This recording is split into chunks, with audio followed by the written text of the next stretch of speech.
Praise the Lord. आशा करू आपण माने समस्ते ईश्वर छाया तले उत्तमता भोग करुअछंती। ईश्वरଙ୍କ निर्माण अति आश्चर्यपूर्ण अटे। से आम प्रत्येकଙ୍କୁ अति आश्चर्य भावरे निर्माण करिअछंती। आम शरीर रे किछि एमिति ऑर्गन्स अछि जहाँ आमे नीरव हेले बा सोई पड़िले मध्य सर्वदा कार्य करुथाय। जेपरि कि ब्रेन आमे निदरे सोईथिबा अवस्था रे मध्य मशार कामुडा को बुझी हाथ को एक्टिव कराए। हार्ट मध्य ठीक से परी निज काम सर्वदा निजे करुथाय। आमे विश्राम नहीं थाउ किंतु आम हार्ट केबे मध्य विश्राम निये नहीं। जेतेबेले हार्ट विश्राम नहीं जीवो मनुष्यर जीवन शेष होई जीवो। लंग्स, किडनी एपरी आहुरी अनेक ऑर्गन मनुष्यर जन्म ठारू मरण पर्यंत अहरह कार्य करुथांती। ठीक से परी मनुष्यर मन दिवारात्रि चिंता करिबारे व्यस्त। मन यह एक अंग बा ऑर्गन नुह किंतु मनुष्य शरीर को सुस्थ सबल रखिबा पाई सुस्थ मन अति आवश्यक अटे। सुस्थ मन सुस्थ शरीर गठन कराए एवं असुस्थ मन बा चिंता दुख निराश रे चापी होइथिबा मन शरीर को मध्य असुस्थ कराए। पवित्र शास्त्र बाइबल मध्य आम मन को जत्न नेबा विषय रे एवं मनर नूतनीकरण विषय रे आमको शिक्षा दिए। हितोपदेश 17 पर्व 22 पदरे कुहा जाए, आनंदित हृदय उत्तम औषध, मात्र भग्न आत्मा अस्थि सबुकु शुष्क करे। एठारे हृदयर अर्थ आम शरीरर गोटे अंग जहाको आमे हार्ट कहू ताहा नुहे। हृदयर अर्थ मन बा चिंताधारा अटे। जेतेबेले आमे प्रफुल्ल बा आनंदित मन नहीं रहिथिबा सेतेबेले ताहा आम असुस्थ शरीर पाए औषध भावरे कार्य करे। किंतु दुखरे पूर्ण बा भग्न मन एते गभीर भावरे कार्य करे कि से चर्म एवं मांसपेशी को भेदी अस्थिरे आघात दे ताहाकु शुष्क कराए। आमे प्रत्येक सबुबेले मन विषय रे सुनिछु केवल किंतु ताहाकु केबे देखि नाहु। ताहा बाहर को देखा जाए नाही। अबा मनुष्यर शरीर को काटी खंड खंड कले मध्य मन को केही देखि पारंती नाही। किंतु एही अदृश्य छोट मन दृश्य एवं विशाल शरीर को नियंत्रण करे। एही मन सर्वदा किछि विषय को आलोचना करुथाय, भल बा मंद चिंता करुथाय। चक्षु जहा देखे, कर्ण जहा सुने बा शरीर जहा सबु अनुभव करे ते समस्त विषय को एही मन आंदोलन करे। काहेकि किपरि केउठी केतेबेले कौन पाए सबु प्रश्नर उत्तर मन खोजी थाए।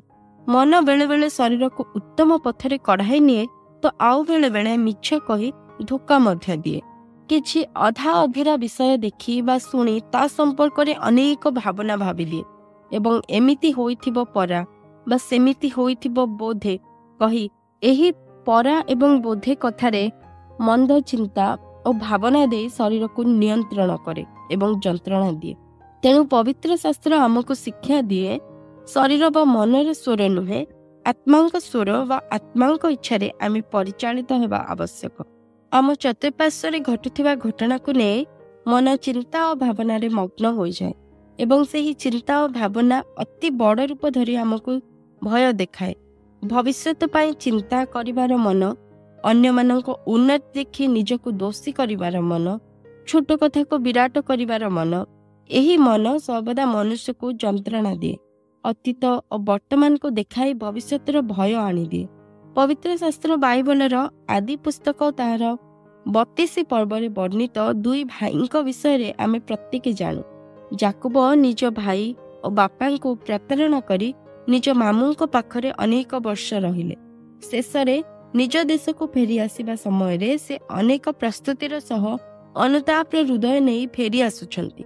किंतु 6 पदरे जाकुब निज प्रेरित दूतंक ठारू जेतेबेले सुनुछंती कि तांको भाई ऐसो 400 लोकंकु संगरे नहीं देखा करने को आसुछंती, सेतेबेले संगे संगे से निज अतीतर भूल और वर्तमान दृश्य को नहीं चिंता करिबारे लागि जाउछंती।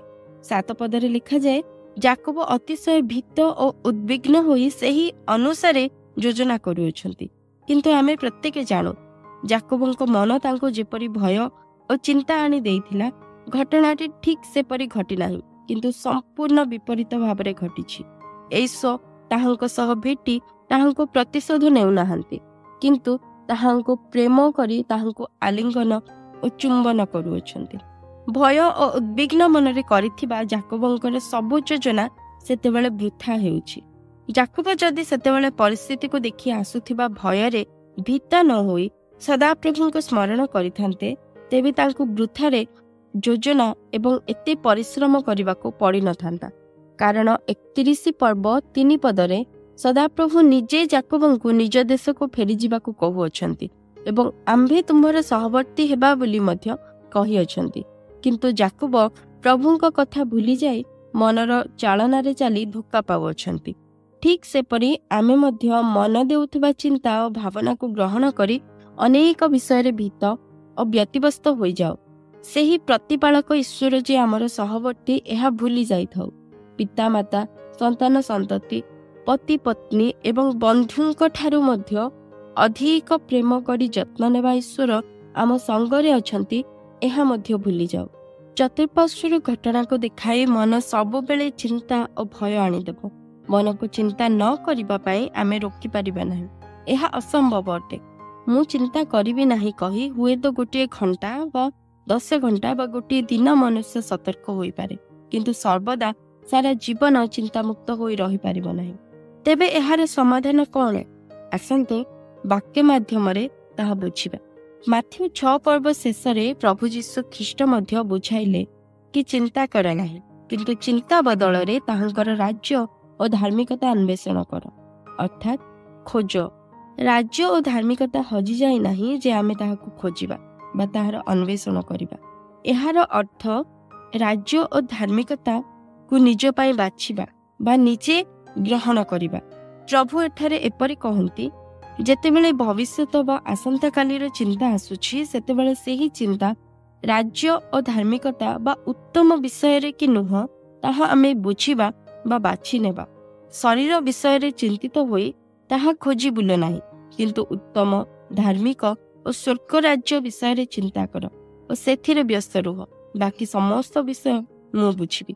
ହଁ ପ୍ରିୟମାନେ, ମନକୁ ଚିନ୍ତା କରିବା ପାଇଁ ଆମେ ରୋକିପାରିବା ନାହିଁ ସତ, କିନ୍ତୁ ମନ୍ଦ ବିଷୟକୁ ଛାଡ଼ି ଉତ୍ତମ, ଧାର୍ମିକ ଓ ଈଶ୍ୱରଙ୍କ ରାଜ୍ୟ ବିଷୟରେ ଚିନ୍ତା କରିବା ପାଇଁ ଆମେ ମନକୁ ବାଧ୍ୟ କରିପାରିବା। ଚିନ୍ତା କରିବା ପାଇଁ ମନକୁ ସର୍ବଦା କିଛି ଟପିକ୍ ଦରକାର।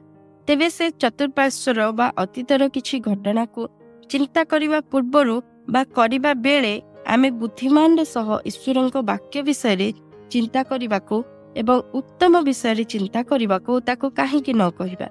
ସେବା କାର୍ଯ୍ୟ ବିଷୟରେ, ନିଜ ମଣ୍ଡଳୀ ବିଷୟରେ, ନିଜ ଆତ୍ମିକ ଉନ୍ନତି ବିଷୟରେ, କିପରି କଲେ ମୁଁ ଈଶ୍ୱରଙ୍କ ସହ ସହଭାଗିତାରେ ରହିପାରିବି, ଏହି ବିଷୟରେ ଏବଂ ଉତ୍ତମ ଓ ଆତ୍ମିକ ବିଷୟ ଚିନ୍ତା କରିବା ପାଇଁ କାହିଁକି ତାହାକୁ ବାଧ୍ୟ ନ କରିବା? ଅନ୍ୟ ଚିନ୍ତା ଆସିବା ସମୟରେ ଜାଗ୍ରତ ହୋଇ ମନକୁ ଡାଇଭର୍ଟ କରିବା। କୌଣସି ରେକର୍ଡେଡ୍ ବାକ୍ୟ, ଉତ୍ତମ ଆତ୍ମିକ ଗୀତ ଶୁଣିବା, ନିଜେ ଗୀତ ଗାଇବା, ନଚେତ୍ ଈଶ୍ୱରଙ୍କ ବାକ୍ୟ ପଠନ କରିବା ବା ଈଶ୍ୱରଙ୍କ ବାକ୍ୟର ଗୋଟିଏ ଅଂଶକୁ ଉଠାଇ ଆମେ ତାହାକୁ ଧ୍ୟାନ କରିବା। ଯେପରିକି ଯଦି ଆମେମାନେ ଅବ୍ରାହମଙ୍କ ବିଷୟ ଚିନ୍ତା କରିବା, ଅବ୍ରାହମ କିପରି ଚିହ୍ନି ପାରିଲେ ଯେ ଏହା ଈଶ୍ୱରଙ୍କ ସ୍ୱର ବୋଲି? ସେ ଏହା ମଧ୍ୟ ତ ଭାବିଥାନ୍ତେ କି ଶୟତାନ ବୋଧେ ମୋତେ ନିଜ ପୁତ୍ରକୁ ମାରିବାକୁ କହୁଛି। ପ୍ରଭୁ ଦେଲେ, ଆଉ ପ୍ରଭୁ କାହିଁକି ମାଗିବେ? କାହିଁକି ଅବ୍ରାହମ ଏପରି ଭାବିଲେ ନାହିଁ? ଏହା ଈଶ୍ୱରଙ୍କ ସ୍ୱର ବୋଲି ସେ କେମିତି କନଫର୍ମ ହୋଇପାରିଲେ? ଏମିତି ପ୍ରଶ୍ନ ସବୁ କରି ନିଜ ମନକୁ ଉତ୍ତମ ଓ ଧାର୍ମିକ ଓ ଈଶ୍ୱରଙ୍କ ବାକ୍ୟ ସହ ଆମମାନେ ଯୋଡ଼ି ରଖିବା।